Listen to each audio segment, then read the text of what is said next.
Oh, yeah, we're just,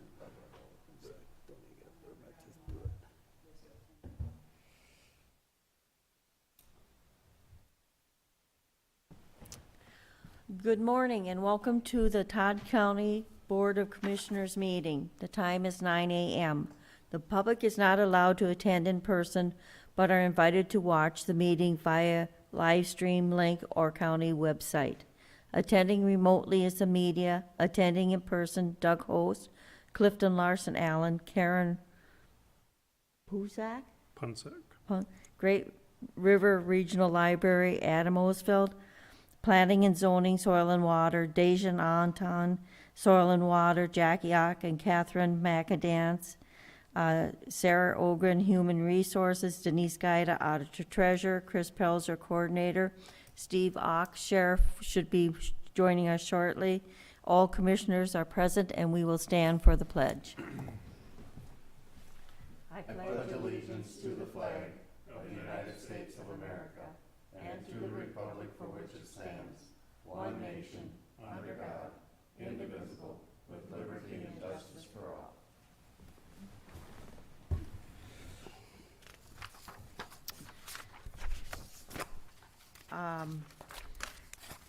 Are there any amendments to the agenda?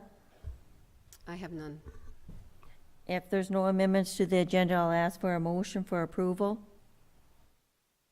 So moved. Motion by Kneisel, is there a second? Second.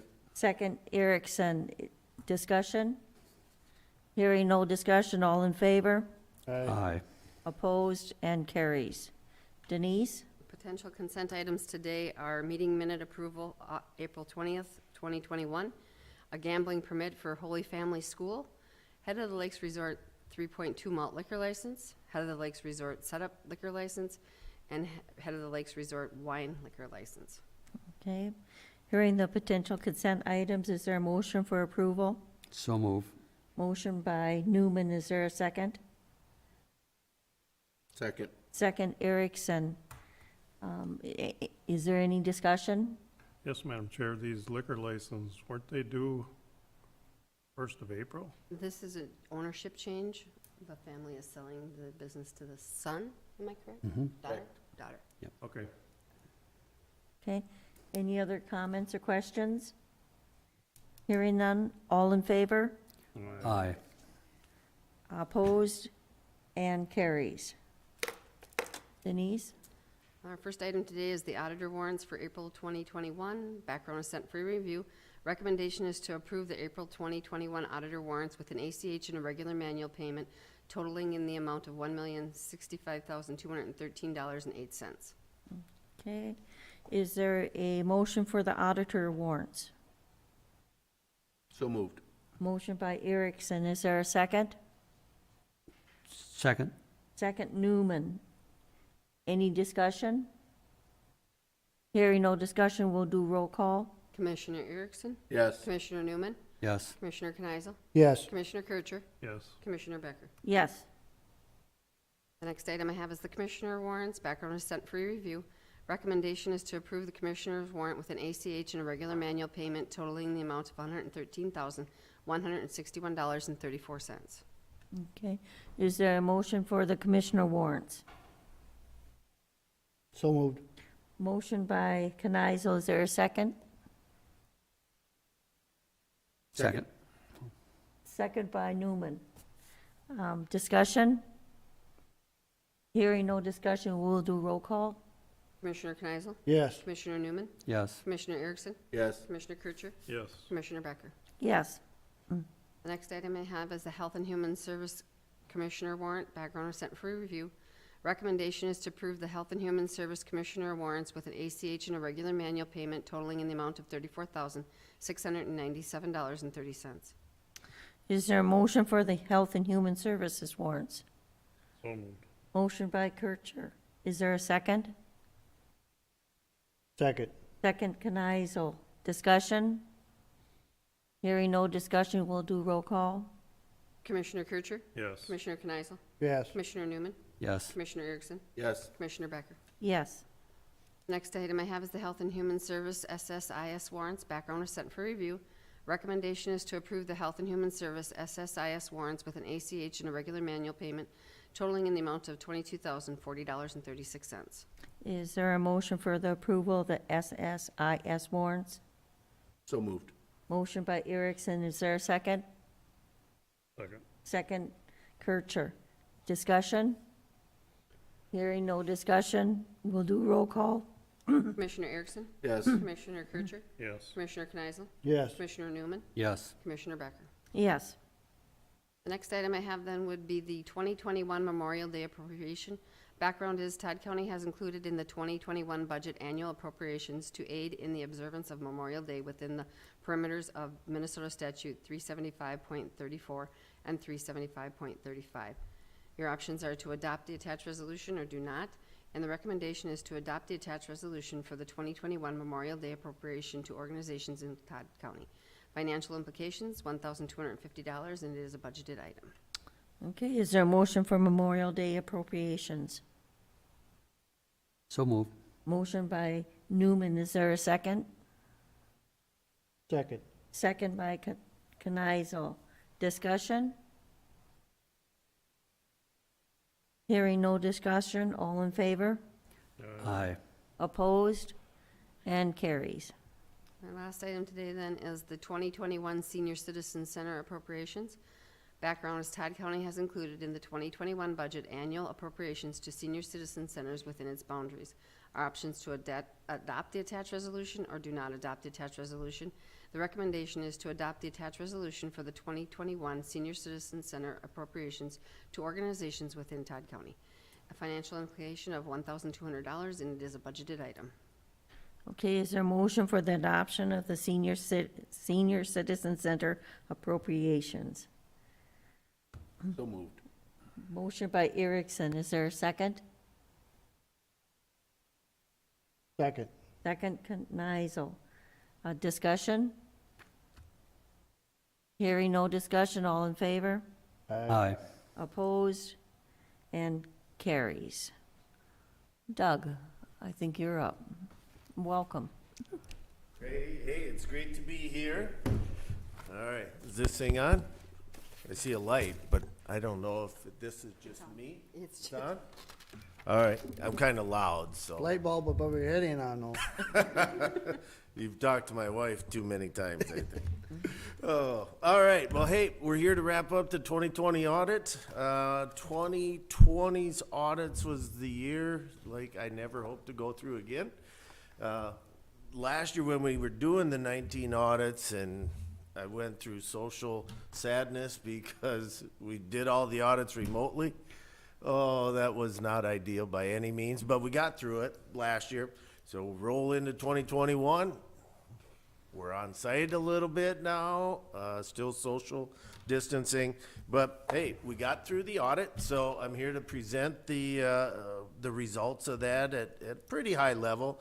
One thing that I know I pointed out in the past, and I'm pretty sure it still holds true, is Todd County is the first county out of 87 counties in Minnesota to get their audit done this early. So that's a thumbs up to everybody. It's maybe you two. I'm going to put you two on. Well, everybody on the spot. Is it a lot of work to get ready for an audit? It is. I know. But thank you for all the help and assistance. The people that we get to work with here are great, and they are responsive to our requests. If they weren't, there's no way we'd be here today, because this is really a pretty fast turnaround to be able to get the year end closed out, get things adjusted that need to be adjusted, and then we got to come in and take a fine-tooth comb through it all and then get it all wrapped up. So honestly, this is a really quick turnaround. So we'll go through the PowerPoint like in prior years. There's the agenda. There's the certain things. We go to page 4 that we're required to communicate to you. And there's a 4-page letter, I think, in your packet, in the board packets. That's it's boilerplate. There's nothing exciting in there. The high points are: we didn't encounter any difficulties in performing the audit. We didn't have any disagreements with management. We issued a clean opinion on your financial statements, which means they're materially correct as presented. And the whole 4 pages you can read at your leisure. Page 6. When we do an audit, we're required to test your internal controls, and there's 3 items that the audit standards require us to communicate to you. One, segregation of duties. We've talked about that in the past. Just some of the smaller departments do not have complete separation of the accounting functions. We did make a few audit adjustments, but they're pretty common. No red flags were raised on some of those things. There's just, they're very common. And controls over financial reporting, we're required to tell you that we help put the bound book together, the clerical piece. We don't enter any transactions into your general ledger. That's all done by staff. But we're required to tell you we helped with the clerical function. So, in all our testing this year, we didn't identify any new internal control weaknesses over the financial reporting. So I think that's good. Page 7, there's audit standards require us to communicate significant deficiencies to you. Happy to report. We didn't identify any of those for this year. Page 9, we also are required to test the county's compliance with various areas with state statutes over cash investments, contracting. There's one regarding the ditch fund cash deficits. 12 of the 43 have deficit cash balances. It's a repeat from prior years, and any county that has ditches, I'm pretty sure, gets this required communication.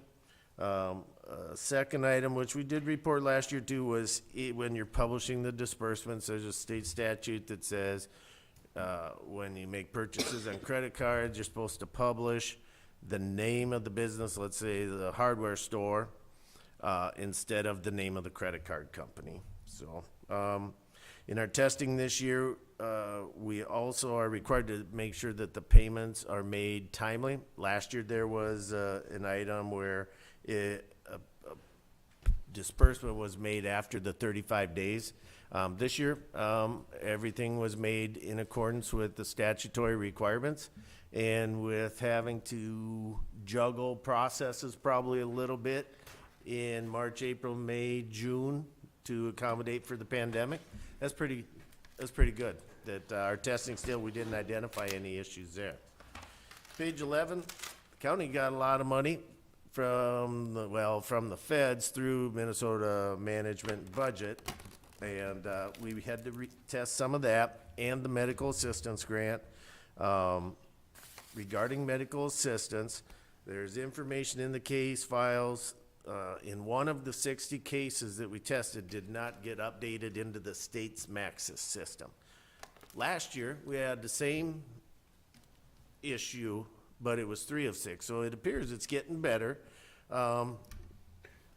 Trend-wise, I'd say maybe in 2021, maybe it'll be 0 out of 60, and we won't have to communicate it. So, but it's getting better. We can see that. As far as the coronavirus relief funds, there was 5 monthly reports that needed to be submitted by a certain date. 3 of the 5 did not meet that deadline.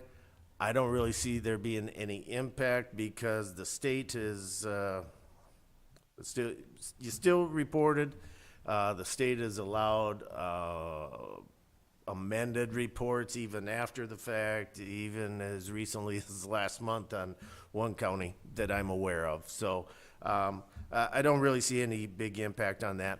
What I would recommend though is, the county's gonna get a lot of that ARPA money. I don't know what acronym is officially gonna be used, but there's probably gonna be some reporting requirements with those funds. And, the other counties I've talked to, they said, we've learned so much about this unique type of situation of getting, a big bundle of money and how the processes to put in place. One of them is just getting the reports done by the deadlines. So just keep it in mind if there are similar reporting requirements for I call it ARPA just because it's easy.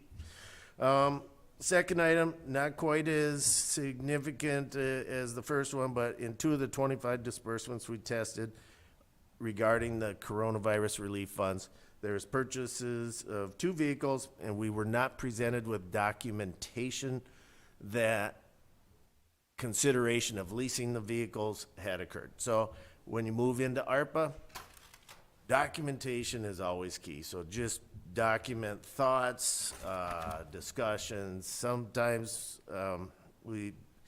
in other counties, I've seen emails on consideration. So just in the future, keep documentation for everything.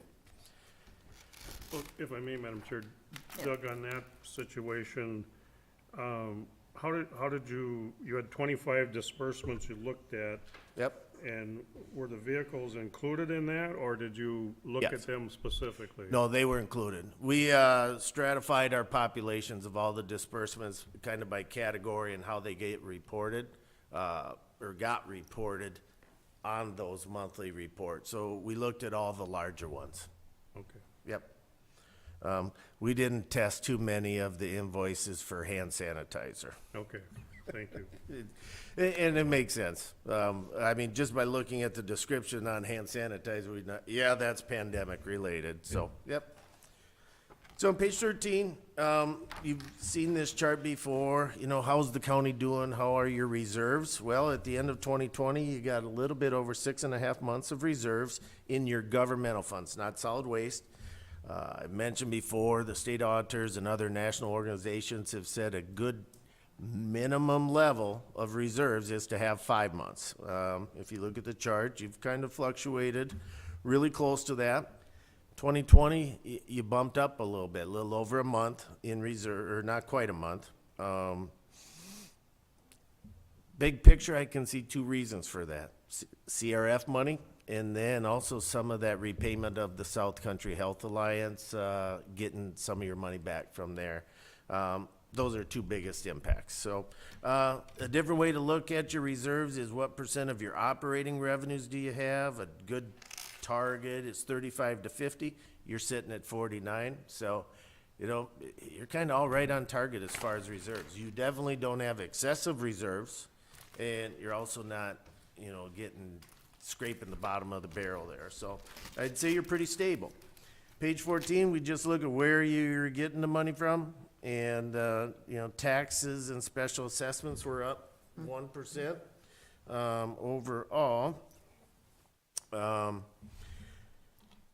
Overall, you were up about 14%. And the biggest jump was in intergovernmental revenue, and that's where the 3.1 million of the coronavirus relief funding gets reported. And there was some additional state grants that the county received. So, what's 2021 going to hold for you? I guess we'll have to see. Page 15, where the county spent its money for the year. So revenues were up about 14%. The expenditures were up about 9%. And biggest area here was in the general government function. That's where some of the CRF expenditures were reported. Highways and streets did see a decrease. There are just fewer projects in 2020 compared to 2021. Health also saw about a $1.2 million increase. Certainly that's where a lot of the pandemic expenditures occurred as well. We had a planning meeting at the beginning of the audit. We knew all about the CRF money. We knew about the South Country Health Alliance money. We knew that the expenditures were going to be impacted. So truly, in our work up front, we kind of had a plan on where we thought the county was going to end up, and ultimately that's right about where you did end up overall financially. So page 16, the general fund, the revenues increase again was due to the CRF, as were the expenditures. The number of months of expenditures or reserves and fund balance for the general fund did decrease 1.3 months, and you might think, gosh, our revenues went up 4 million. How can our number of months of reserves go down? Well, it's because the calculation itself is based on the total expenditures for the year. And since your expenditures also went up 4 million, that's why the number of months can actually go down even though your revenues were up about 4 million. Road and Bridge Fund, its fund balance was up about 1.4 million for the year. It's got just shy of 5 months of reserves. Revenues have historically been pretty close to the expenditures, and it's been, the revenues have exceeded expenditures for the last 5 years except 2019. Social Services Fund, the expenditures were in excess of revenues for all years except, and I apologize for the typo here, it should say 2020 and 2019. But it's sitting at 6 months of reserves, pretty stable there. It's just above the recommended minimum. One thing I point out here that I think, I don't know that I've ever seen this, but your expenditures in 2020 were the lowest in social services as they've been in 5 years. That doesn't happen very often, that I can think of. And I don't know if like out-of-home placement costs might be on the decline, because that was making things spike for a few years. But overall, Social Services Fund is pretty stable. Page 19, Community Health also stable, sitting with a little bit over 6 months of reserves. Its fund balance increased about 380,000 for the year. Solid Waste on page 20. It's seen an increase in the reserves in this fund for the last 5 years. For the year, revenues were up about 95,000. The expenses were also up about 47,000. That's really pretty typical of what we're seeing with like solid waste operations in other counties too. When people were home, they did a lot of cleaning out and a lot more activity occurring at solid waste fund operations.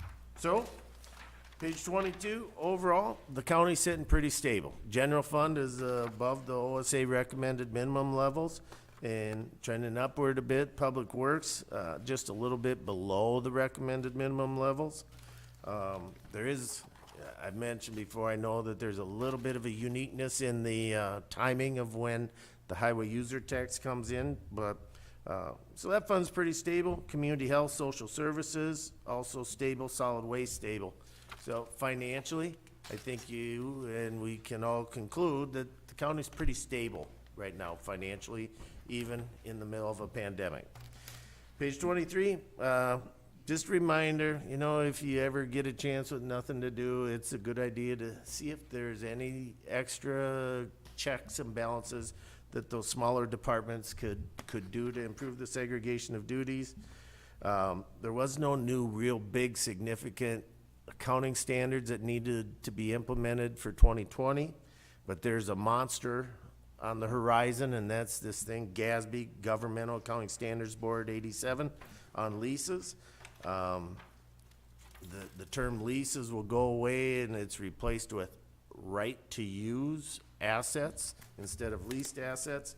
But it's coming up, and maybe this summer we could even have a call to sort of strategize. We got some ideas, sort of recommended implementation plans that the county can do to get a jump start on getting a handle on these right to use assets. So with that, I got time for any questions.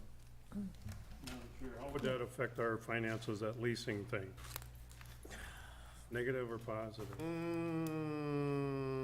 You know what? I would say almost no impact, because there's certain things you might be leasing right now that the only impact is on the current year. So if I could summarize this new standard, they might say, you know what, that copier that has just been an operating lease, you know what, you gotta call it your very own capital asset, whereas currently, it just doesn't exist anywhere.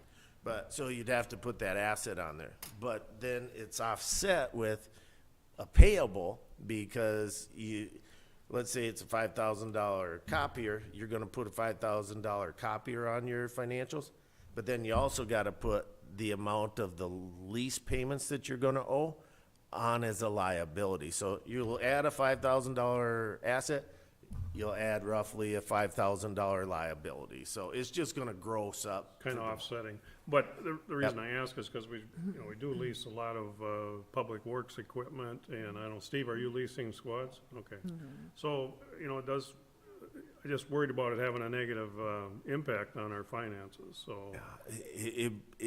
I don't anticipate it will. Like I say, the biggest impact is it's gonna gross up your assets and your liabilities. Yeah, The biggest impact is you just gotta get your arms around how many of these things are out there Okay. right now. And I would envision setting up meetings with each department head and taking the account activity from the prior year and say, all right, are any of these things leases or right to use assets, or are, like, if you got a vending machine company, are they renting space yeah. in the courthouse or any of the buildings? So from what I can tell, and I haven't implemented any, but from reading the standards, that's the biggest thing that's gonna happen. Okay.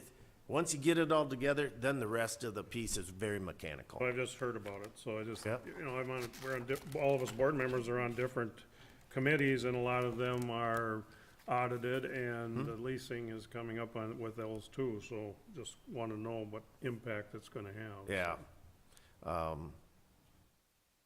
There's some where it's gonna just be gigantic.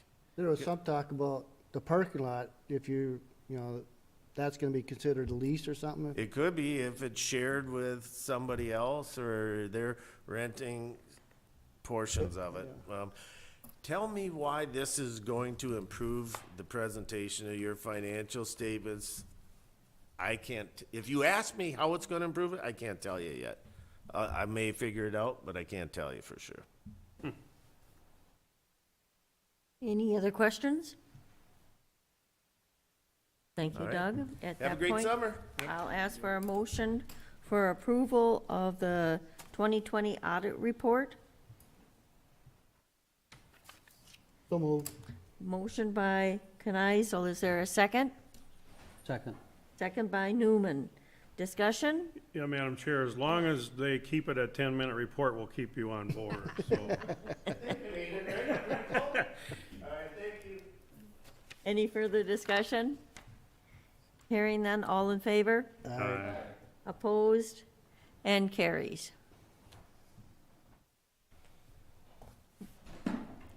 Welcome. Morning, Karen.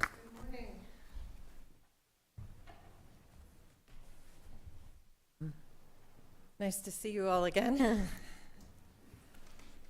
So I'm Karen Punsack. I'm the Executive Director for Great River Regional Library. And as you know, Commissioners, thank you for the time today to present the information about our regional library system. We have 4 libraries here in Todd County, in Eagle Bend, Staples, Long Prairie, and Great Eagle. And last year was definitely a challenging year to offer library services. It was quite a remarkable year if you look at the statistics in the packet. Obviously, digital took center stage for us last year.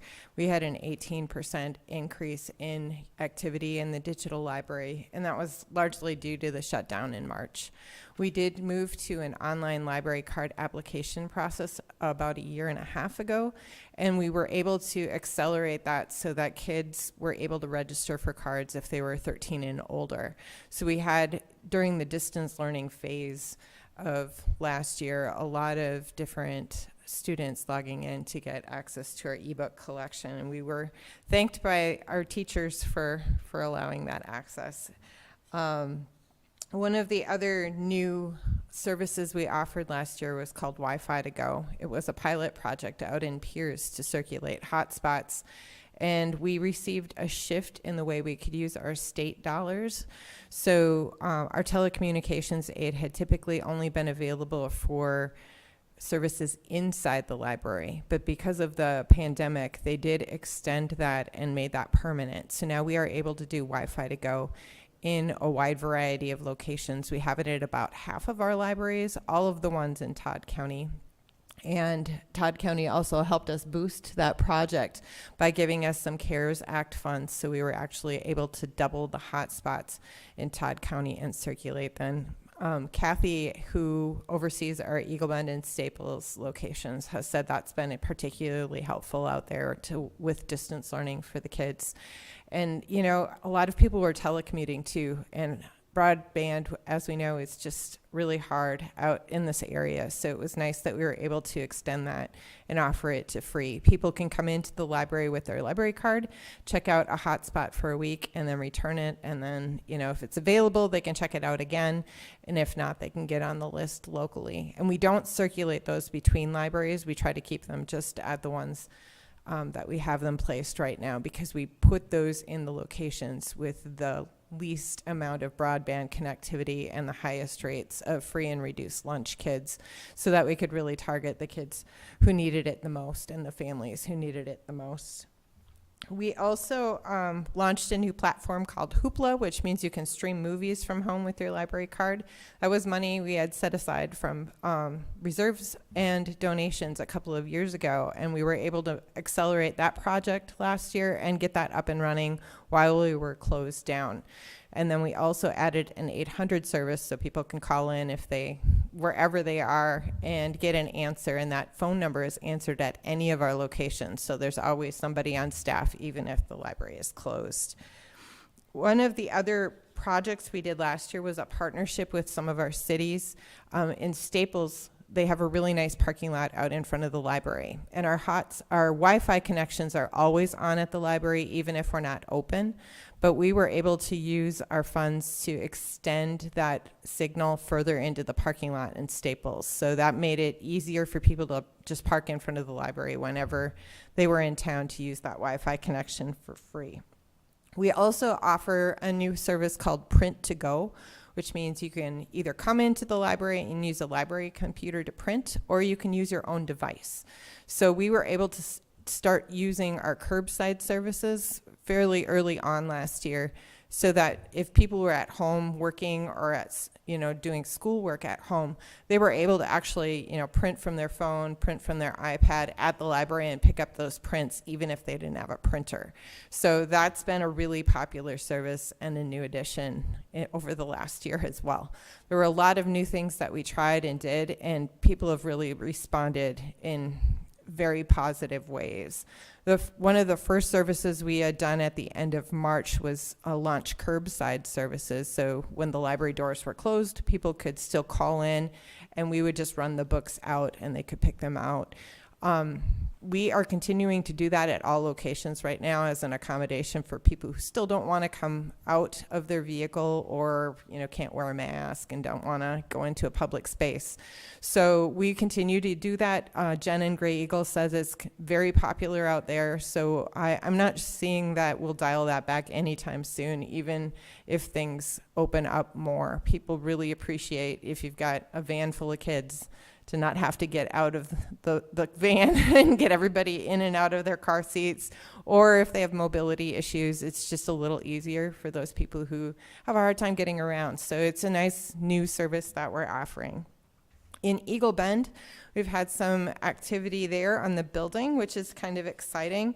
The administrator there has told us they've got $58,000 in their library expansion fund, and they're hoping to put the walls and the roof on the new library addition soon. So that project, while it's moving slowly, we're seeing that library likely to expand in the next couple of years, and the city just keeps trucking along. So it's nice to hear that that's continuing even in the midst of all of the other stuff going on.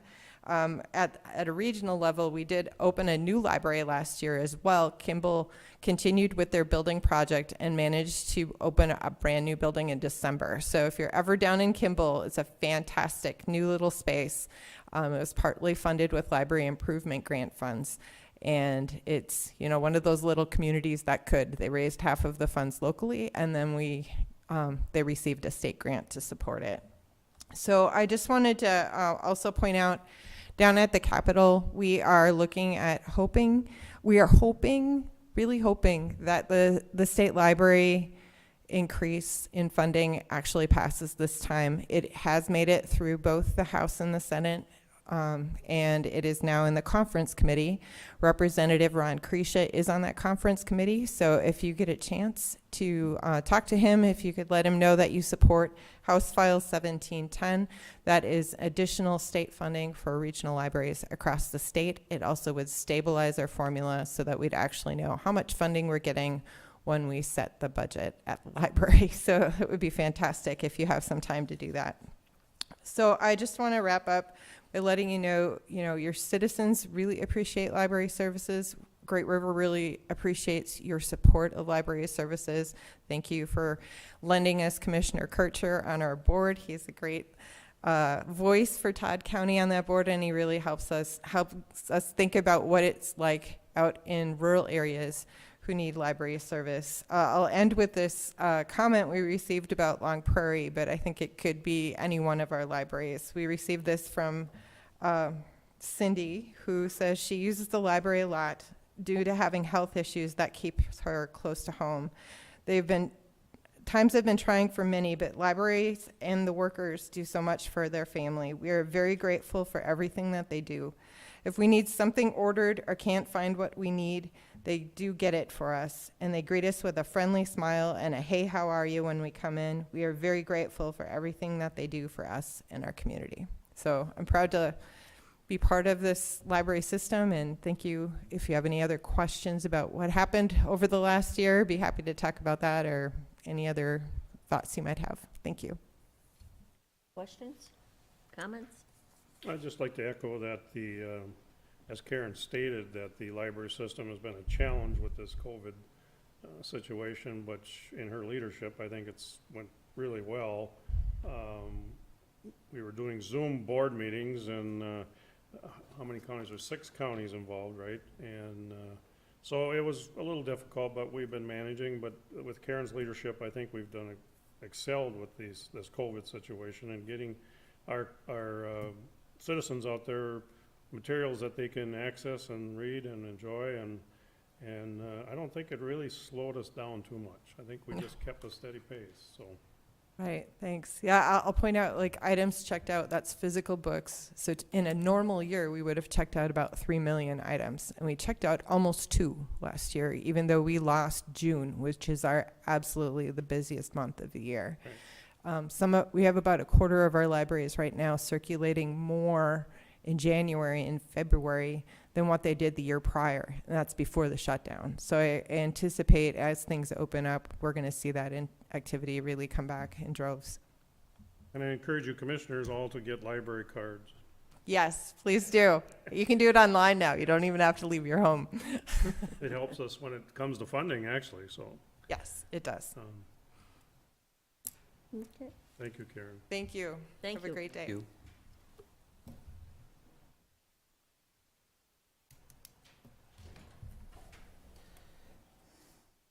Nancy?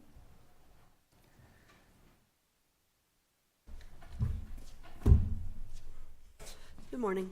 Morning. I got 2 agenda items today. The first one is County Ditch 15, hold harmless agreement for ditch maintenance. Recommendation, the Todd County Board of Commissioners approves the following motion. Acting as ditch authority, approves a hold harmless agreement petition from Jeffrey Lopez to clean approximately 1,200 feet of County Ditch 15 on the Schmidt property, parcel 0200-23501, Bertha Township, Section 28. The project will be done at Jeffrey's own expense. Okay, I ask for a motion So moved. for ditch 15, motion by Kenizel. Is there a second? Second. Second by Kircher. Discussion? I don't know if you wanted to bring up you can see the pictures and the Yep. map.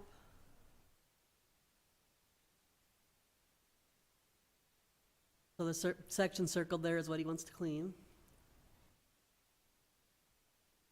And then it is very grown in. That's the culvert, and if you look at the ditch line, it's just all cattails. So That's by the hog setup in Yep, that area? It's on that township road that's just south of the hog setup. Yep. Okay. Any other questions or comments? If not, all in favor? Aye. Aye. And carries. Thank you. All right, second one is County Ditch 41, Lake Shamana lid outlet petition, set date, time, and location for the informational meeting. The background, the Lake Shamana Lake Improvement District submitted an outlet petition to use County Ditch 41 for their high water outlet project. A date, time, and location needs to be set for an informational meeting. 3 possible dates for this meeting are May 26th, May 27th, and June 1st. Suggested times are 6:30 PM or 7 PM, and possible locations are the Todd County Boardroom, the Browerville Community Center, or the Todd County Expo Building.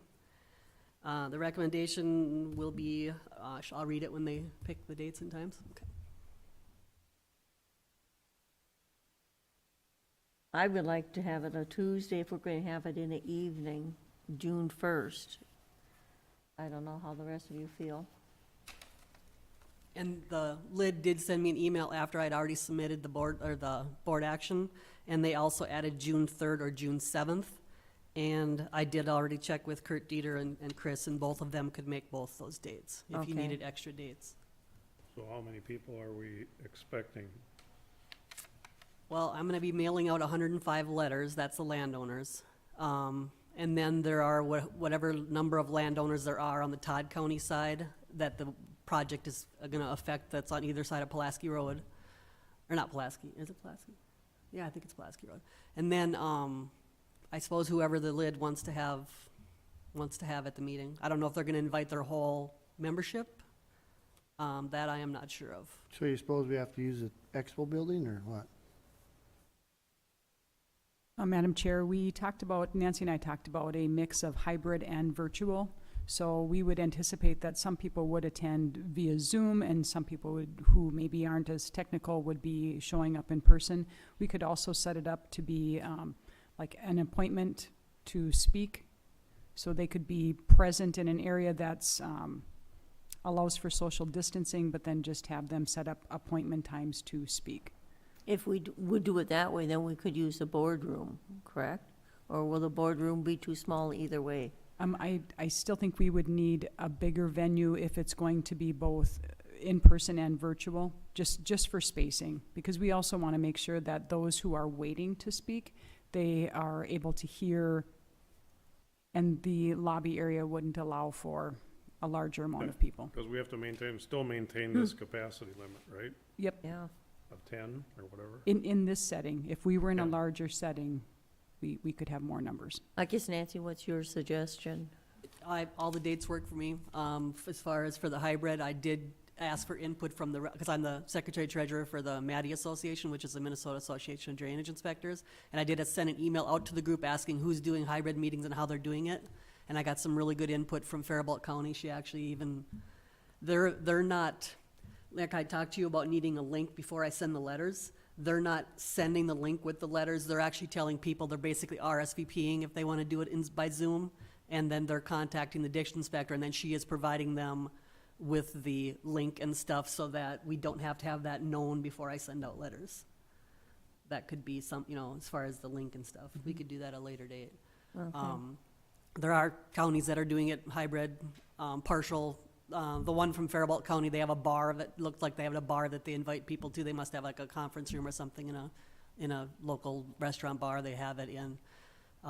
They didn't say in their announcements that they were limiting how many people could come, but they were offering that Zoom meeting setup. So, and then she also was requiring people to send their questions to her beforehand, or people that wanted to speak to let them know that they were going to want to speak beforehand, so they could basically be on a schedule. So tell me what this meeting is about. What is the? this is going to be the informational meeting. We're not required to have this meeting, but since this is kind of a contentious subject, Yeah, we're going to have it. We have had it before every other ditch meeting we've ever done, just because people can come, they can hear what the project's going to be, put their input in. There'll be no decisions made at this meeting. It's just informational for everyone to find out what is actually going on. And then a hearing would happen later that there would be decisions made at. But this is just for the lid to come with their engineer, show everybody actually what they're doing, what the whole project is, let landowners find out what it is, let them ask their questions and voice their concerns or opinions. So there's no generally I only have one commissioner at the informational meeting, But since this is what it is, I'm thinking you all want to be there so that you're on board from the very beginning of this. It's not required that everybody is there, but I'm assuming that you probably all want to know what's going on up and be up to Madam speed from the Chair, beginning. Can you fill me in on what Morrison County is doing? Morrison County, you guys are the ditch authority, they're not. Understand that, but so- it has to get there to here, so what's Morrison County doing with? Huh? They had talked about doing a project as far as a separate project from the lid. We went and met with Morrison on that. Remember when we went to that? And they did not pursue that project, so as far as that's, So the water has to get from that lake to our ditch, yep. and Morrison County is not, They passed a buck. yeah, thank you, Gary. Well, I mean, Yeah, I mean, here we are, the water's gotta go through their county first, but yet we're having all the meetings because of our ditch. Why, how do we know it's even gonna get there? because it's Todd County ditch, so you're the ditch authority. Yeah, but So- from Morrison to our ditch. Right. I know they're working with MinDOT. I mean, they have to work with MinDOT on permits to get through Yeah, MinDOT's yeah, the right away. ditch, Yeah, yeah. I don't know, do we need to?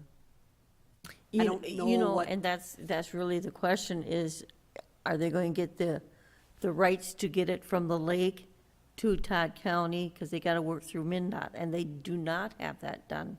That I don't know, and that's something they would present, the engineer would be presenting in the Well, informational Well, meeting. here's my question. Why are we having a meeting if we do not know if they've got the proper permits on the Morrison County side? Because we don't even know if we're getting the water yet. I believe they've already been working with the DNR, because it's more of the DNR and soil and water with the wetland stuff. And they have been working with the DNR. So they've got started on their permitting with the DNR. So, Madam Chair, Yes. I'd like to find out what our constituents have to say about it, instead of having it hearsay. I want to hear it and that's from what the them. informational meeting would be for. Right. I just want to hear from the constituents of Todd County. What's their thoughts? I don't know. Well, I don't disagree with that, but I'm saying I agree with you, Dave. Morrison County has to deal with it to get to our county. Right. Madam Chair, I believe that was addressed last summer when we had a meeting with Morrison County. Yeah. And the process is done on the Morrison County side. They have okayed the water to go through on the Morrison County side. So the next step is Todd County. Have they got the okay from MinDOT? That I do not know. I just know that through the county board, they've worked through the process of the water going through in Morrison County. And it was actually a township road, so the township, they've actually been working with the township too. And I know the Scandia Valley Township supports the project, so, or at least they've got a letter of Okay. support from them. So the informational meeting is to get those constituents' concerns. The lid is paying for it. It is not gonna be assessed to the landowners. This will be paid, everything that goes on with this meeting will be paid for by the lid. Is Kurt going to be at this meeting? Yes. And Madam Chair, if I can just add to that, Nancy, you said that we could have this first informational meeting, and then if there are continued questions, there could be a second meeting, informational meeting follow-up I prior would to assume a the board public hearing, could ask for that, yes. if there's more questions. I guess Commissioners? I think you suggested June 1st. I'm not available on the 27th, so the June 1st. June 1st date works good for me. Yeah. Me too. June 1st? Okay.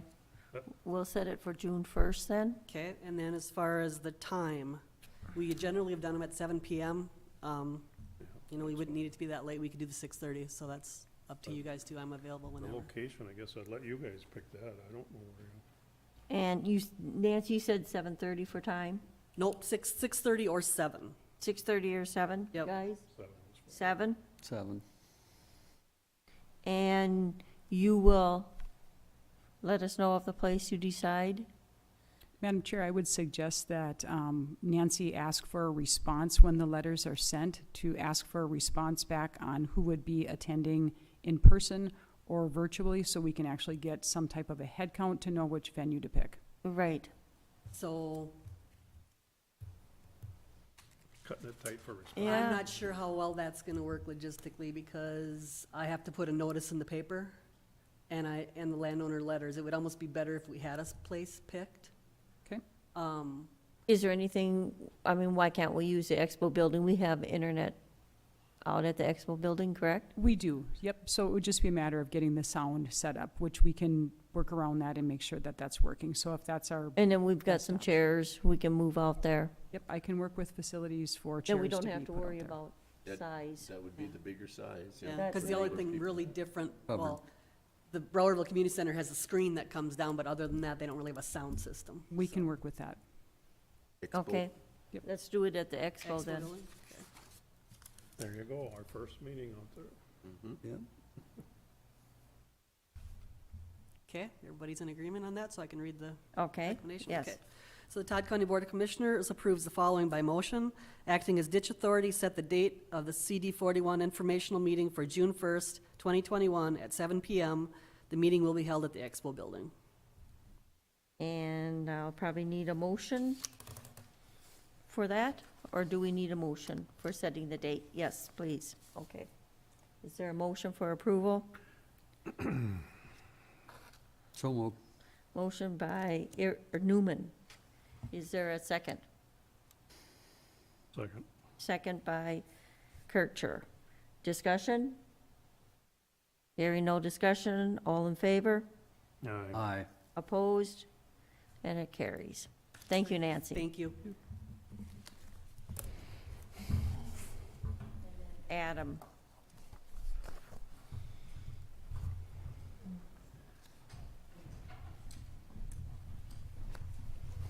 Good morning. Morning.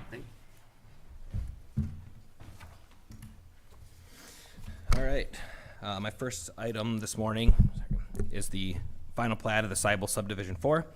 A subdivision request to establish a preliminary plat on parcel 10-0003900 in Gordon Township was approved on November 17th, 2020 with no conditions. Planning and zoning has completed the review of the plat and determined that it is ready for final platting. The options would be motion to approve the establishment of the Seibel Subdivision 4 with no conditions, or a motion to deny. And the recommendation at this time would be a motion to approve the request for final plat named Seibel Subdivision 4. Okay, is there a motion for the approval of Seibel Subdivision 4? So moved. Motion by Newman, is there a second? Second. Second by Erickson. Discussion? Comments? Hearing none, all in favor? Aye. Opposed? And carries. Okay, second item is the Mississippi River Brainerd One Watershed One Plan. State of Minnesota requires counties to develop comprehensive watershed management plans. The One Watershed One Plan serves as a substitute to allow counties to work on a watershed basis. Todd County, along with partner agencies, intend to submit a grant application to start the planning process for the Mississippi River Brainerd watershed. The planning process does require involvement from elected officials to serve on the policy committee, as the policy committee has the final word in the direction of the plan. So the options would be pass the resolution in support of the One Watershed One Plan grant application, or deny the resolution. The recommendation at this time would be to pass the resolution in support of the One Watershed One Plan application to the Board of Water and Soil Resources. So again, this is just in support of the planning group submitting the application to go after the funding to develop the plan. No formal steps moving forward to actually develop the plan yet until we receive the funding. Okay. Is there a motion for the Mississippi River Brainerd One Watershed One Plan? So moved. Motion by Kircher, second by Erickson. Sure. Okay, discussion? Are we going to have a board member on this or not? Yeah, we will when that time comes. When that time comes? Yep. Okay. All in favor? Opposed? And carries. Okay, last item is the annual feedlot program report. Minnesota Pollution Control Agency required annual reporting from counties to be reviewed and accepted by the Board of Commissioners. The attached report includes the activities and accomplishments for the 2020 year. So the options be approve the MPCA feedlot program report or do not approve it. And the recommendation at this time would be approval of the annual report for 2020. The actual in-person review with MPCA was last week, Thursday. Everything went well there, so what you have in front of you was officially approved by MPCA also. Any highlights or anything you would like to Want to add anything, Deja? let us bring out? Up here's here on the microphone. I just think, like, you guys are aware, we were a little more, less active, I guess. Last year, we were down a feedlot officer. We did meet all our minimum requirements, but between COVID and being short-staffed, that was probably the bigger challenge overall. We did get some projects put in, which is kind of nice, some improvements. We had 7 full return to compliance and 4 partial return to compliance. We did replace that feedlot officer, correct now, so we do have, Yep. I was going to bring Dylan up here this morning, but he's Okay. out at the tree shed, so it'll be next meeting. We'll bring him up. okay. Yep. He just started last week, and so far he seems to be catching on really quickly, and I think it's going to be a huge asset. Okay. I'll ask for a motion for the feedlot program annual report for approval. So move. Motion by Kneisel, is there a second? Second. Second by Newman. Any questions or comments? Oh, yes, Madam Chair. How are we sitting as far as dairy farms, if we get a breakdown of this between Yeah. dairy and beef? We can certainly give you a breakdown of that. We just finished the 4-year registration cycle. Our dairy farms are majorly decreased from what they were before. Most of our farms now are going to be beef. And a lot of our farms are dropping below that 50 animal units as well. So it's not required to be registered by the state. So we can give a full report on where our numbers are. Per your request, I hope maybe next year would be better just because we'll be done that registration cycle. Okay, thank you. Which would be interesting too, because you hear the number of goats increasing and goat farming increasing in the area or surrounding areas even. There's some limitations on that too, because the creameries can only take so much. So a lot of our goat farmers, they have to buy from another goat farmer the rights to ship milk. So I know one that was doing pretty well, and then they decided they weren't going to do it because they were limited. And there's some quota scheme put on down even on dairy farms starting up soon as well, where this is the max you can send into these companies. Are you going to go with quotas? Ah, Yeah. interesting. So there's some impacts there. We see some of the family to middle-sized farms trying to increase right now to be able to take advantage of that quota that's going to be put in place, that limitation, because no new farms, unfortunately, will be able to ship milk to some of these dairies because they're done. This is all we need. So a lot of people not drinking milk and dairy products anymore. It's kind of sad. Yeah. Any What other? about those real big ones? Them guys, they control it then, won't they? Some of the big ones are, that's what's happened. That's- Yep, They're the ones that are putting the limits on. mm-hmm, yep. So they And can we'll see if they, if they survive as well, or if they find after time that it's not.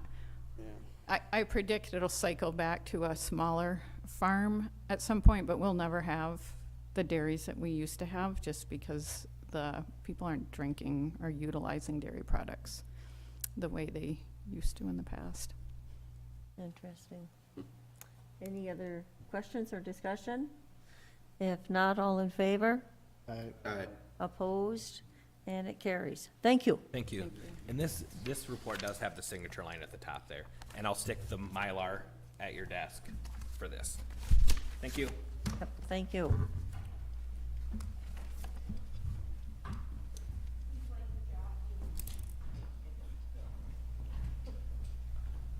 Good morning. Good morning, Madam Chair, Commissioners. Good morning. Happy Tuesday. So we are back again to give that COVID update as typical. As of May 4th, 2021, Todd County has 2,771 lab-confirmed COVID-positive cases, 31 COVID-related deaths. Many of the people, again, like we've always say, are not tested, so these are just the lab-confirmed cases that are reported on here. Cases no longer in isolation is 2,715, which is a 98%. Gender, we have male, 46.7%, and females being 52.7%. Age range between 2 months and 103 years, with an average of 43.5 years of age. Total COVID tests performed in Todd County as of April 29th, 2021, 29,441, with an 8.6% cumulative positivity rate. Positivity rate for Todd County from the dates of April 11th to the 17th is 5.4%, and statewide is 6.1%. Todd County Health and Human Services COVID vaccine administration, we've administered 1,821 first doses and 1,643 second doses, equating to 3,464 total doses. 37.5% of Todd County residents, ages 16 and above, have received at least one vaccine dose. 33.5% have completed the vaccine series. As of April 21st through May 4th, we had 77 COVID positive cases with a case rate of 31.51. And I'll let you take over from here, Catherine. Good morning. Just an update on our vaccination clinics out at the Expo building. Tomorrow will be our last date out there. We have 60 doses to give. Those are mostly second doses. So as we've seen a decline in interest in the vaccine, we're deciding to move those in-house. So we'll continue to do shots on Wednesdays in May in-house. I think we have 29 on May 12th, 15 on May 19th. And then we'll start adding COVID vaccine to our typical immunization clinics, which are the first Tuesday and the last Monday of the month. So that'll align nicely when our public health nurses traditionally give shots of, MMRs, varicella, any of those things, tetanus. So that'll help then kind of roll it into our typical vaccination. We have 2 outreach items that we're working on. Can you pull up the postcard first? Perfect. So we're concerned that there are still people out there in Todd County that don't know that they can be vaccinated. We've heard some issues where people just don't know where to go, don't know information about the vaccine. So this is a postcard. It's a larger size postcard. Benning Printing is printing them as we speak, and that will be mailed out on Monday to 8,800 households in Todd County. The front of it this is the front page, so it talks about the vaccine, different vaccine reactions, prevention. Anyone over age 16 and older is eligible. And then on the back of the postcard shows the 7 vaccine providers in Todd County, and then we included Tri-County Healthcare as well.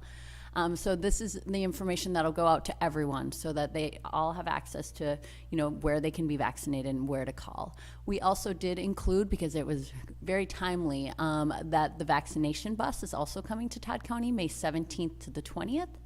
And we just finalized that schedule. Could you pull up that flyer, Jolene? It's the one on the bottom. Yep, it's a picture. Yep, sorry. Sure. So we just finalized this yesterday, so this is going to be blasted out today. So we had the opportunity with the Department of Health and Blue Cross Blue Shield to offer the vaccination bus. So you see the image there below. There's 2 of these in Minnesota. They're retrofitted transit buses, 40 feet long, very large, that have been working mostly in the metro, but now are moving out to greater Minnesota. We were contacted by Blue Cross Blue Shield to see if we were interested, and we said, why not? It's a great convenient option for our residents. It's also going to bring a lot of visibility to the vaccination efforts that we're trying to work on. So starting on May 17th, the bus will be here in Long Prairie at the fire department parking lot from 2 to 8 p.m. Then it'll go to Clarissa the next day, 2 to 8 at the fire department, then to Bertha, to the Wayside Park from 2 to 8, and then to Ernie's Food Market in Staples from 11 to 5 p.m. on the 20th. So they will have Johnson & Johnson vaccine. That's a single dose. You need to be 18 and older for Johnson & Johnson. It's going to be a walk-up. Anyone can walk on the bus, get vaccinated. If you have any accessibility issues, the nurses can come off the bus and vaccinate you.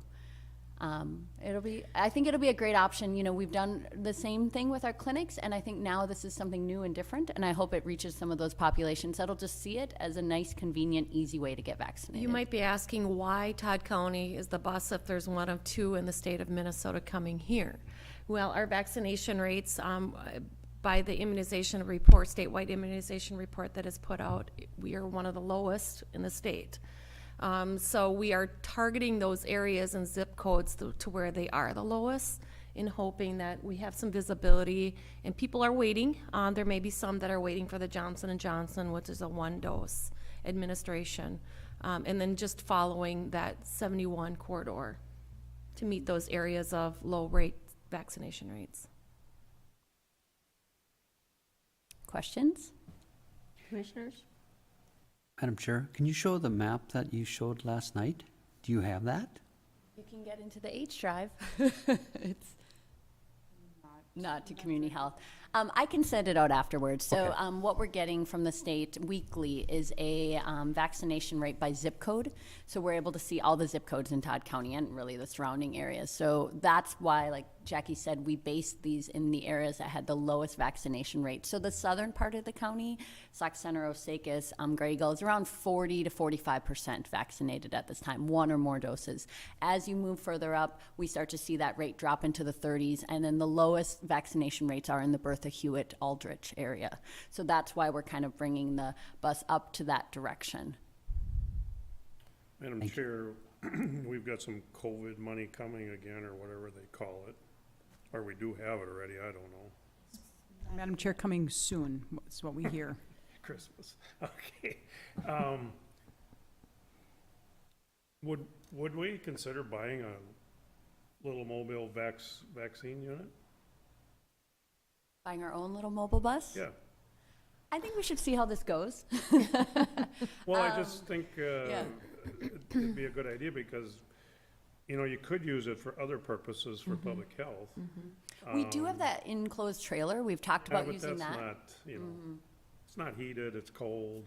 I just think if you'd buy a little, you know, I'm just thinking outside the box. You can throw me out if you want, but I just think it would be something we should consider. It's not a bad idea. You know, we've been doing dental varnishing, leads again. You know, there's definitely some outreach opportunities with public health that I think by going places, you definitely have a good advantage. So I think let's see how this goes. I really hope that the community sees it as a really safe, easy option. Blue Cross Blue Shield will be staffing it. We'll be having some staff available. We'll have interpreters on site at the Long Prairie clinic or bus event. And yeah, I think it'll be really interesting. We really haven't had this opportunity, and not since I've been here. So it'll be interesting to kind of see. Lakewood's also talked about doing some mobile vaccination as well, but I don't know if anyone has a bus. I think most of us would just set up a tent, you know, and then maybe have a trailer close by with some refrigeration. It was interesting. Last night we had a public health meeting, and the doctors from the Lakewood, in their discussion, felt that they were seeing a lot of these people trying to catch them as they're coming in for appointments to give them their shots because they're apprehensive, maybe. And at the time of the appointment, they're feeling that after that discussion, they're probably more likely to be able to do a shot. Correct. So they were kind of leaning more to the appointment. And Madam Chair, that's their typical practice when patients come in to be seen either for a well visit, routine visit, or a not feeling well visit, and taking that opportunity when they have them in the clinic versus asking them to come back for a 2-shot series. And we're hoping now that Johnson & Johnson is more available for those harder to reach individuals, that we'll have a better uptake on administering the vaccine, which is why we also suggested with Blue Cross Blue Shield, as we were targeted in our county, one of few to start mobile vaccination bus, that we offer something that we haven't had. Some of our healthcare partners have had Johnson & Johnson, but limited doses. So let's see how this goes, and hopefully we have some good response to the vaccine bus. Any other questions or comments? Thank you. Thank you. I do have extra flyers if anyone's interested. You wanna go I can leave post them 'em? here. Oh, yeah. We will be canvassing the towns, do not worry, so they'll be out there.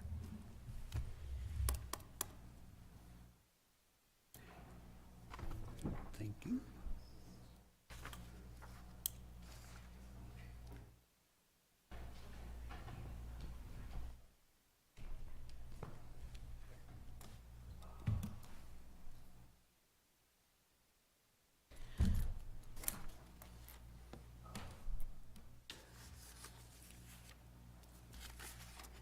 Good morning, Board Morning.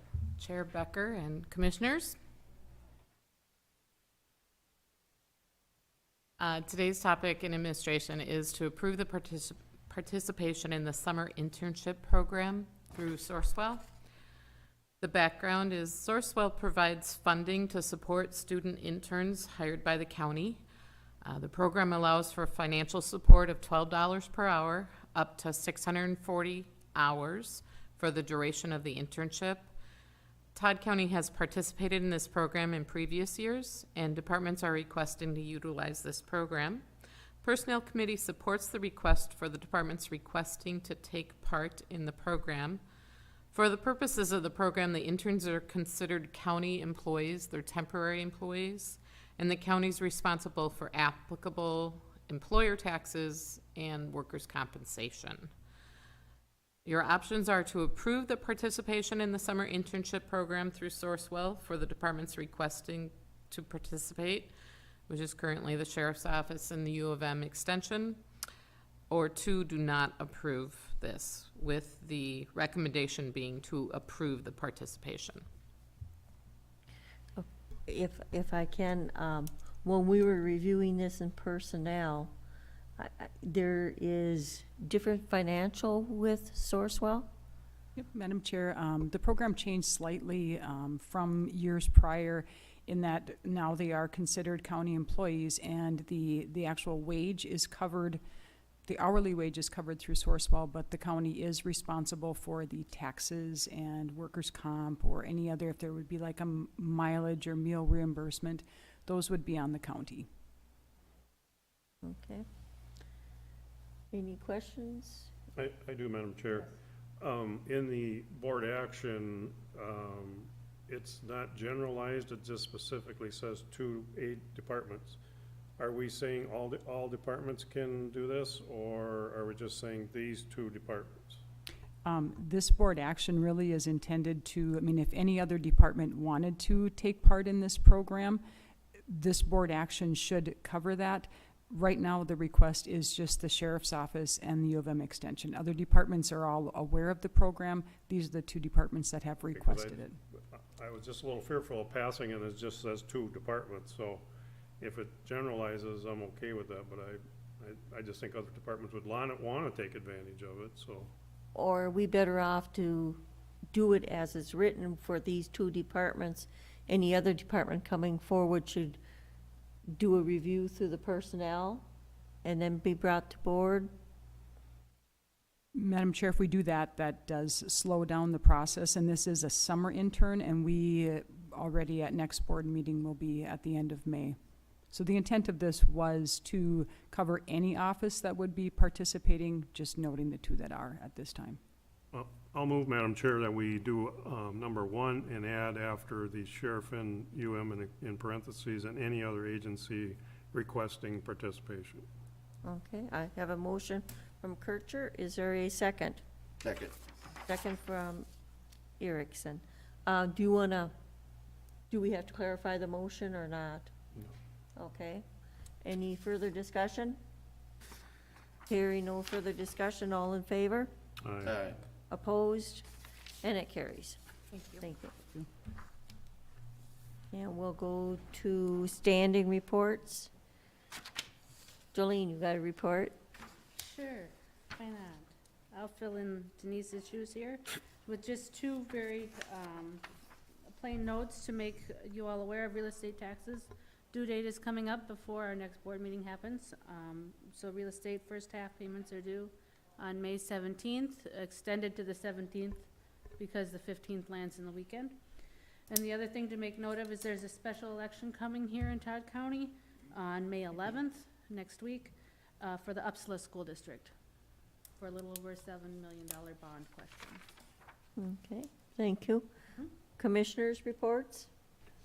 Madam Chair, I'll give a little update on Perm incinerator. They had a shutdown, they did some fixes there, and the south unit is outperforming the north unit now, which if it would have been happening when it first come online in 14, we'd be doing pretty good shape, but, you know, it's just amazing how well that's working now. It's just, you know. Okay. Thank you. Any other commissioners' reports? Coordinator report? Madam Chair, the only update is that I'm continuing to listen for updates to the American Rescue Plan Act and when those funds will be coming to the counties. We are hearing early May. We don't have any type of a date. We are hearing end of May for guidelines from the Treasury, so trying to stay on top of that as much as possible. Commissioner Kircher, I did make note of your suggestion, and I am having discussions with department heads on anything that they might feel would be helpful, and we'll continue to have those discussions. The other point that I wanted to share with you is that the AMC June district meeting for District 4 is scheduled for June 18th, and that is planning to be an in-person event, and that will be in Fergus Falls at the Big Wood Center. Okay. Been a year since we have any in-persons. If there's any other business to be brought in front of the board? If not, we will recess until, I believe it's June 18th, if I looked at the date correctly, at Madam Chair, May. May 18th. May. May. Oh, I said June, yeah. Rhode Alton AMC is June and read it. Okay, be May 18th, excuse me. I was excited. I thought we were gonna skip a couple of days. Yeah. And then we will take a short break and then we'll go into our work session.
May 4th, 2021, and we will be starting the commissioner work session. Attending remotely is the media. Attending in person is Sarah Ogren, Human Resources, Chris Pelzer, Coordinator. Denise Gaida has left, and all commissioners are present. And I think we will start with item number 2, the draft of the telepay policy. I see our policy members are here, so if you want to come up, you know. We've done a lot of work on this policy, a lot of different times. Sarah, I want to pull your mic closer. Go ahead. Good morning. As Board Chair Becker said, the Policies Committee has worked very hard on this policy. It is a new policy for the county, we take your questions. The overall concept is those who request to work from home would be considered by their supervisor and their department head, and making sure that they continue to be productive and effective at their jobs.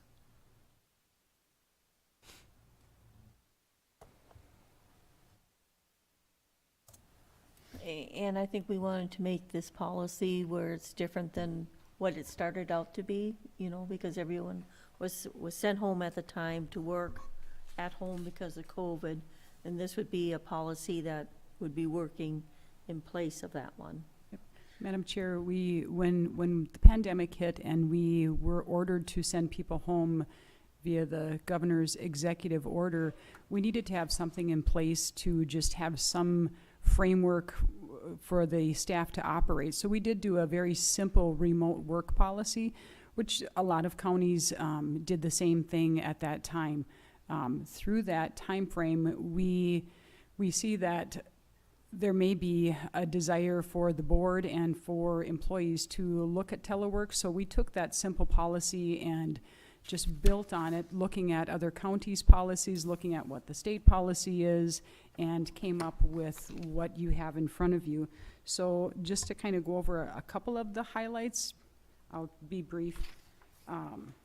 We do some definitions on what telework is and how it's different than just being a mobile worker and maybe an occasional work from home.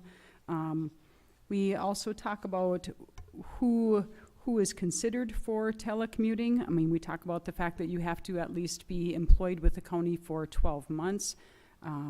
It is a department head's discretion on who is eligible to work from home or be a teleworker. We talk about productivity and the fact that if you're going to be working from home, it can't create extra work for staff here. And you also have to be as productive at your telework site as you would be if you were sitting in the office. We've put some minimum parameters in place as far as what's required for broadband or high-speed internet. So there's a recommended amount of speed that's attached to that. We talk about the fact that this is not a benefit. This is a managerial decision. We talk about the equipment and who's responsible for maintaining it, and the fact that others in your household or in your telework site are prohibited from use of that technology. Yep, and also we have a termination clause. If the telework policy or telework agreement does not work for an employee, the employee has the ability to request to not work at the telework site, as well as the department head. If things are not working out, the employee will come back. This is pretty much standard of what other counties have put together, and like I said, and the committee has said we've worked on this for quite an amount of time. One thing that we talked about, and I'm not seeing it in here, is supervisors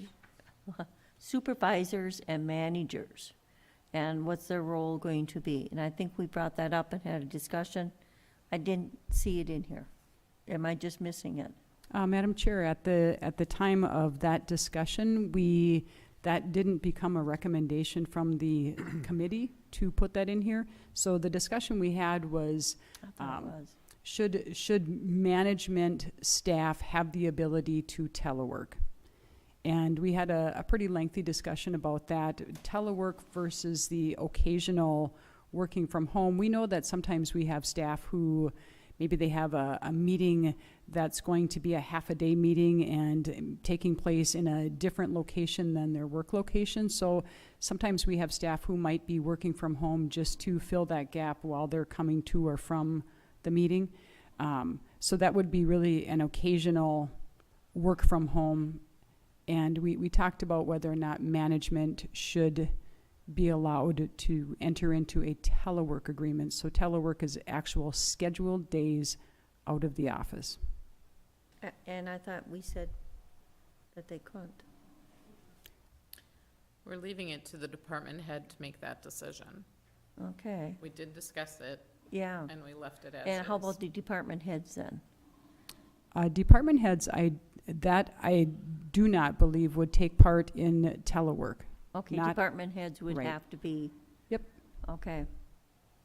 Okay. And again, Madam Chair, these are all recommendations. Yeah. This is a board policy, so. Yeah, but, I mean, these are the discussions we had at those meetings, and they were quite lengthy at times, you know, so, okay. Any questions, concerns, recommendations? Madam Chair, if we could scroll Yeah. back up to the top. Mhm.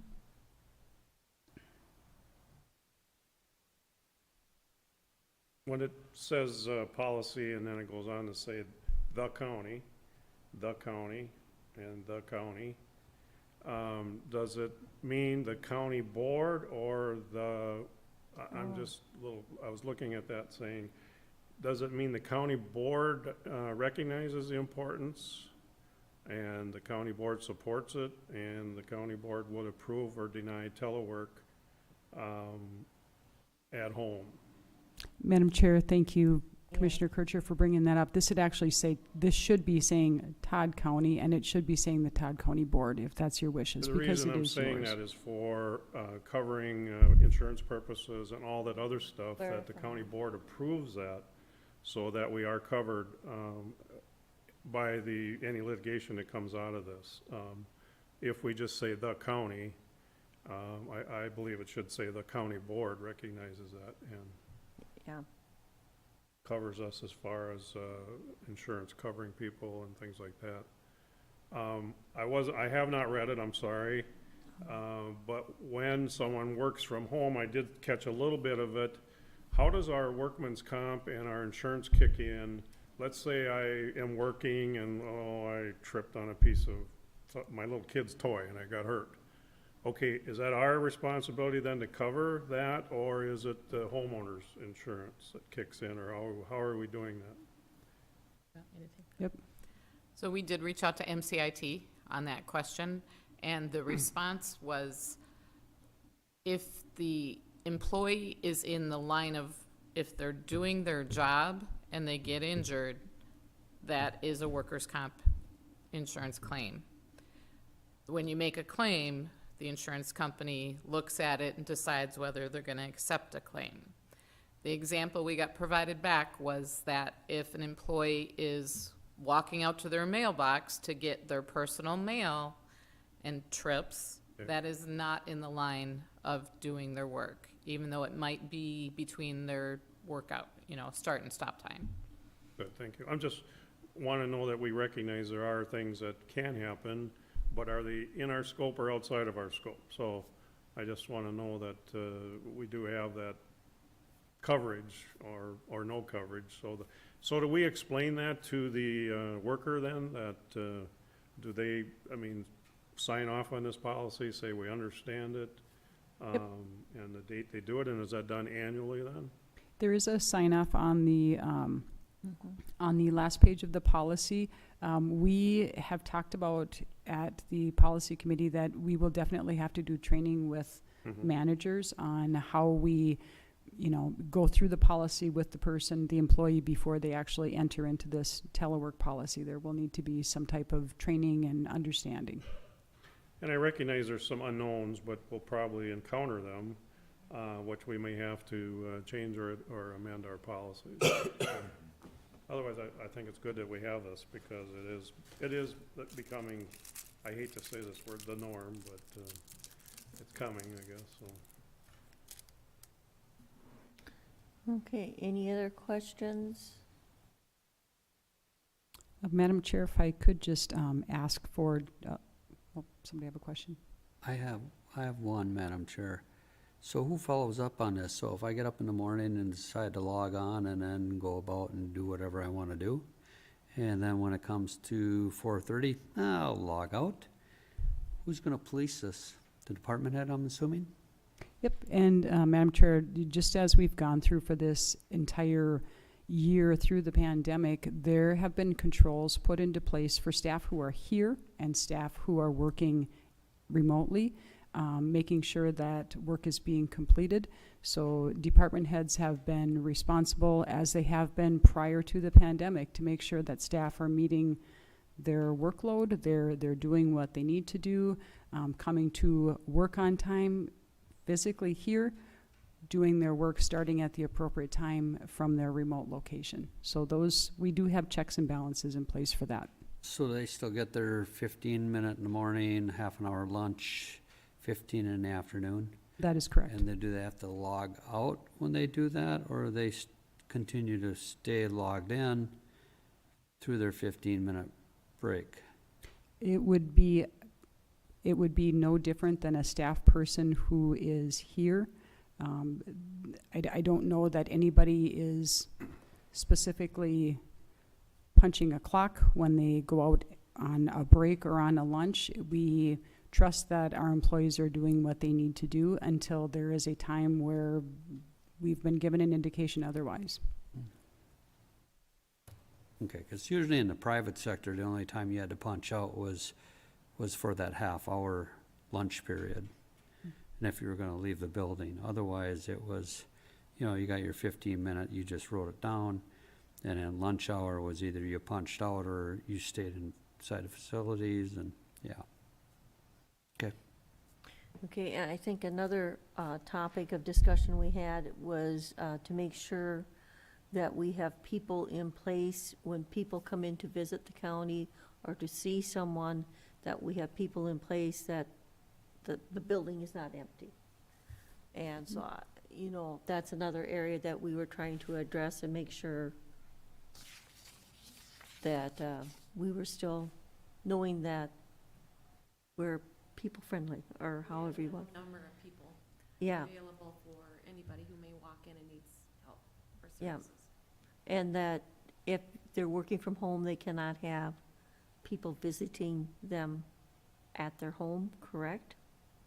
That's in the policy. And that's in the policy too, yeah, so. So I don't know if you guys want to take more time to review this, or when you want to bring it to the board, or take it back. We have policy tomorrow morning again, if there's anything you want us to review on it. No, or bring it back, or what's the board's suggestions? Well, Madam Chair, I think the Thoughts? normal procedure is review now and bring back to the next board meeting for approval. I am gonna read it a little more, and if I have anything, I'll talk to Chris that I'm concerned about, but I think everything is, you guys put a lot of work into it, so my intent is always to approve the work you do, so. Madam Chair, we also talked about this policy being one of those. I mean, we do review our policies on a regular basis, but this will be one that we make sure that we review at least annually to make sure that it's still applicable and still fits and works for both the county and the employee. Yeah, and then we would like to, have it rewritten, so we'd say the Todd County Board of Commissioners would, clarify it. It's just no more than clarification, I would think. Okay, if we will plan on bringing it to the May, 18th, I think it was the next board meeting. So if Okay. anybody's got any questions or whatever, like I said, tomorrow morning we'll be meeting in policy again, so. Great. Thank you. Thank you. Thank you to the policy board that spent a lot of time on this.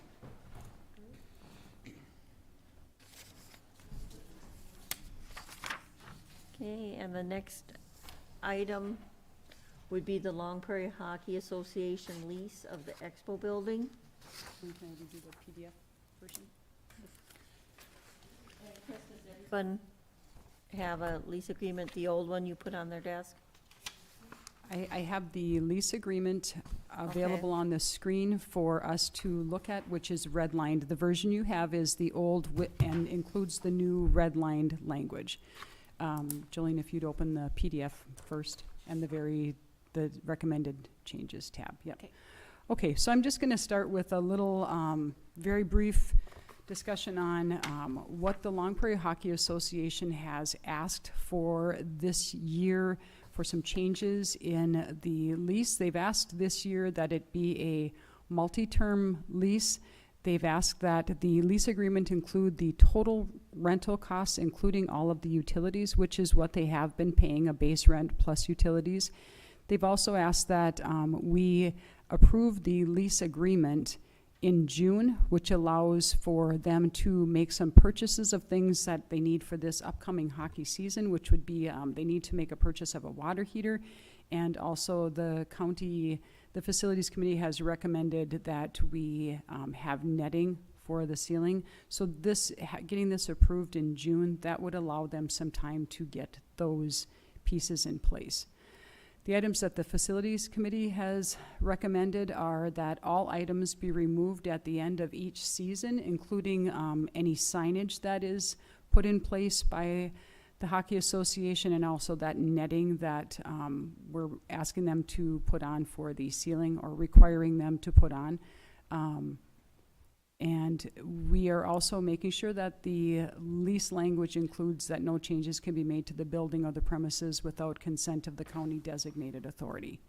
One change would be very similar to what I just spoke about earlier. If they needed a new water heater, in order to have something like that put into place, that would have to be approved by the county designated authority, which would be Mitch.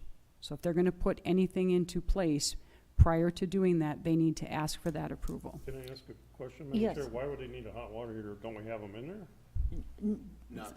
Not what they need. They have to have a high output water heater to be able to flood the rink. Yeah, and the other reason is that one was vented through the roof, and the new one has to be vented through the side walls. Correct. Correct. Correct. Because we weren't going to put anything through the roof again. Because we should have hot water heaters in Yeah. there, Yep. right?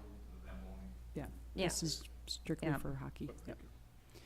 And then when we talked about having a multi-year lease term, the facilities committee recommended a 3-year term with the option to review the agreement after the first year, kind of considering it a trial period. So, Jolene, if you wanted to please switch to the actual lease agreement. And then I'm just going to walk through some of these changes. So the first change is to the first item, which is the definition of premises. The recommendation from facilities is that we change that instead of saying the land and building, we say building and adjacent parking lot located on the south side of the fairgrounds, commonly known as the Expo Building. So we say use of the parking lot and the Expo Building. The second update is to the term, which they've requested a multi-year, and facilities recommends a 3-year.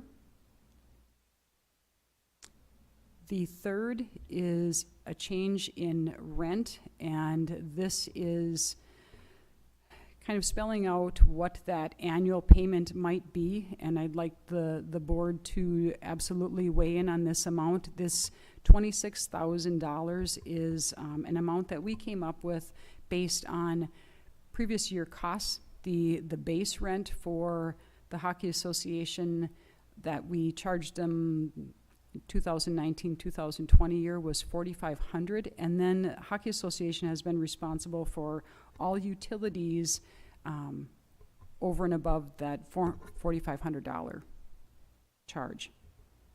So we need to come up with what would that annual rent be. We can also discuss a % of increase to the rent annually if we wanted to put some type of a 2%, 5%, whatever that might be, adjustment in the rent with each year. Update number 4 is the scope of the lease. The lease agreement, you'll see further down in this agreement, there used to be a checklist. If the utilities are all going to be wrapped into this total rental cost, I put together a scope of what that would cover instead of the checklist that was in place prior.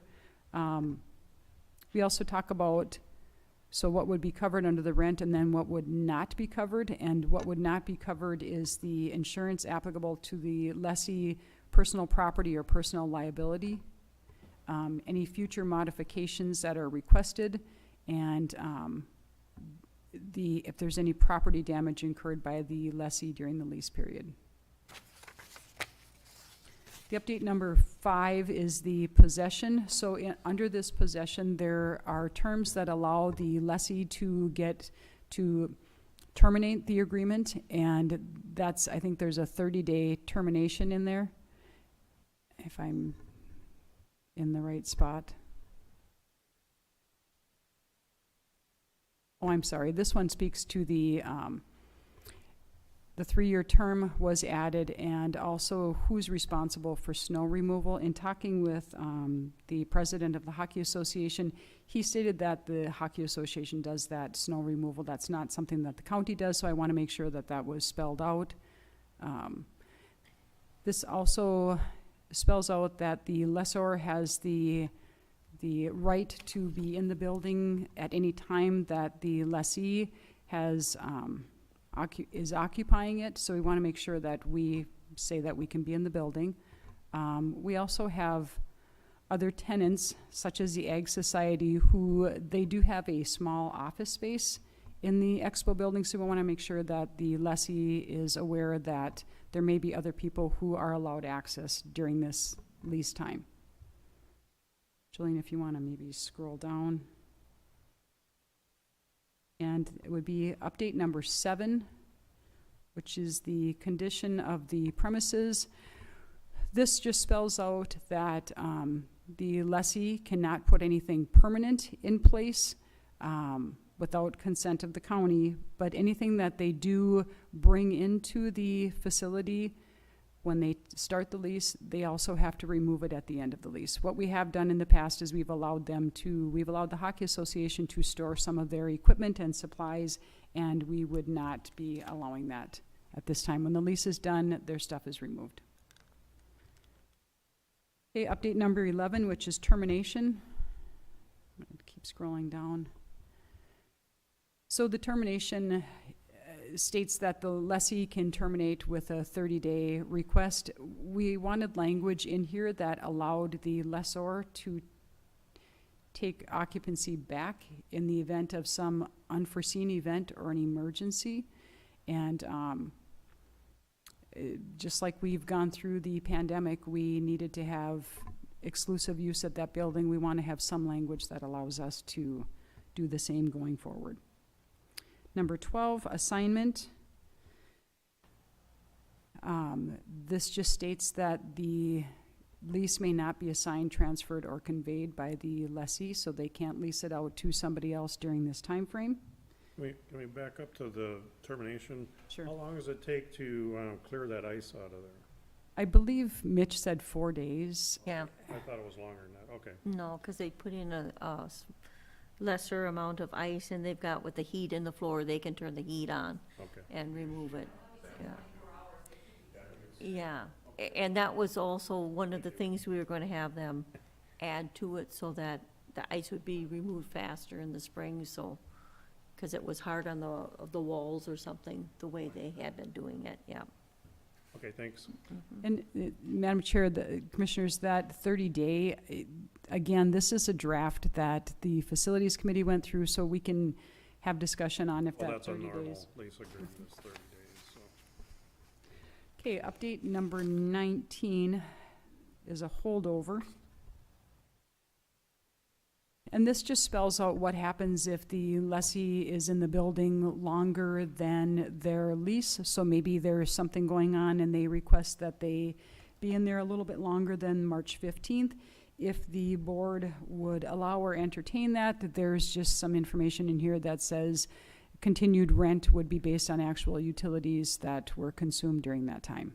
You know, and Chris, I think that it should be brought in front of, because in case we would have that building rented out already, that would make a difference. And so I don't know if you gotta put some kind of a clause in there.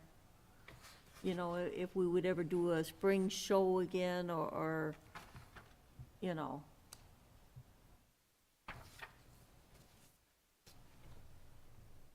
Okay, I can continue You know, working yeah. on that.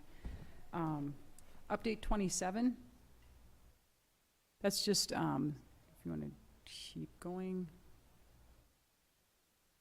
Yep, so that, it'd be actually 28 probably. We're eliminating 27, which is that table that used to be in place because that's written into the scope, if that's Yeah. acceptable. Update 29, just again addresses that the lessee is responsible for snow removal. Update 30, discussion on keys and access. We had a little bit of discussion at facilities about the number of keys and really the number of keys. When I discussed it with the president of the Hockey Association, he stated that 15 keys was adequate.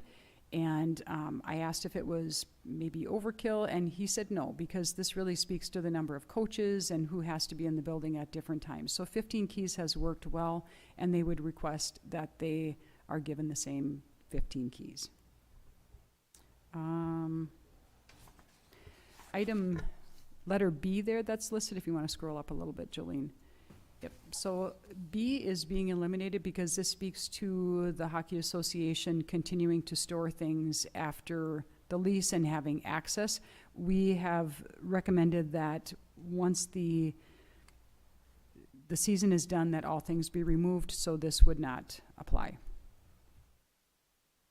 So this is first draft. This has just been drafted by the Facilities Committee. None of us are actual legal people, so this is going to be run through Selno Law, which is where Tom Selno's office, which is where Denise has kind of worked this process through, and it would either be brought back to another work session, which would be May 18th, or we would bring it directly to board. So I would like to either see it, maybe even come in front of facilities again. Have everybody look, if not, to come in front of a work session so we see it before it comes in front of a board action. Okay. Because the next time we'll see this is after Tom looks at it, correct? Yes. Yep.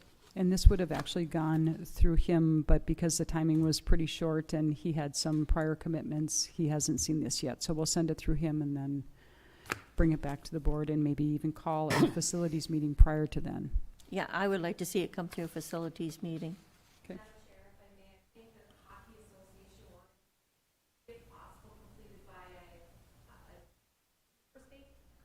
They said in June. Yep, so that's why we're bringing it now, and that gives us enough time to bring it back to another work session if needed, or bring it to just a regular board meeting. If it can't make a regular board meeting in May, we would bring it to the first board meeting in June to be. Which is, what, June 1st or something? It is, June It is 1st. June 1st is the first board in June, so that's our goal. Mhm. Yep. Madam Chair, I got a question. Yes. So is 7 months a normal lease agreement with most hockey within You know, the area? So it starts in September, even when football and all that stuff is going on? it just ties up our building for a long time. Hmm. There's been some extra time, if I may say, with it coming from ag, being a previous hockey association parent, extra cleaning's been done to be sure that it's clean, from the fair and the animals being out there for presentation. Gotta be pretty clean. Time and whatnot. They've got quite a bit of setup time involved too before they're actually ever running. Yeah, Okay. I think when, like 2 weeks before they actually go up. Yeah, because 7 months is a long time. Long season. Yeah, Madam Chair, this Yeah. netting that they're putting up, how high off the ice is that? We had that discussion quite a ways. Okay. Yep. Is I can't sufficient? remember specifically what that distance Yeah. was, but I just want to make sure we protect that ceiling Mm-hmm. because there's a big investment there. yeah, and that's why I kind of asked if we could have that 1 year look at, because if, I mean, we've done everything in our, to be able to not have hockey pucks go through it with the netting would be another reason. But in case they are going through it, then I think we have to relook at the whole situation. Hopefully that doesn't happen, but just in case, we've got to have that. Look at that 1 year and see what's working and what's not working. Jolene, could I ask you to bring up the PDF document again? Yep. And we can click on the information that you've compiled. The other tab? Yep. Mhm. Okay, so this is the past history of the rent plus utilities that have been paid by the Hockey Association. You can see that we had a change in 2019, start of the hockey year. We changed the base rent from $3,000 to $4,500. And then that's total utilities included in that, and that's where I put in the amount of the 26,000 for the What are rent. utilities going to do for 3 years? You don't know. You don't know. Price of gas, It could go either way, yeah. go down. There's no way to know. So the direction is to bring this back to facilities, and we will run it through the legal points that we need to, and then we'll bring it back to work session on the 18th for final discussion, just to iron things out, and to the June 1st board meeting for potential approval. We're not getting anything for maintaining that building, You know? No, we're not, that's, yeah. you know. We're getting $4,500 for 7 months of use. That's $642 a month. Yeah.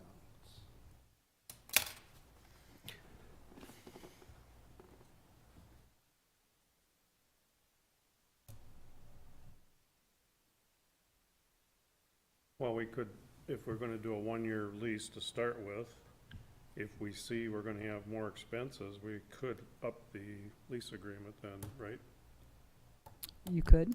cost-wise. So first year, as Commissioner Becker said, is an experiment to see how this is gonna go, and then we can reevaluate it and see what's Because when you going have on. that many people in the building, there's going to be wear and tear on the building.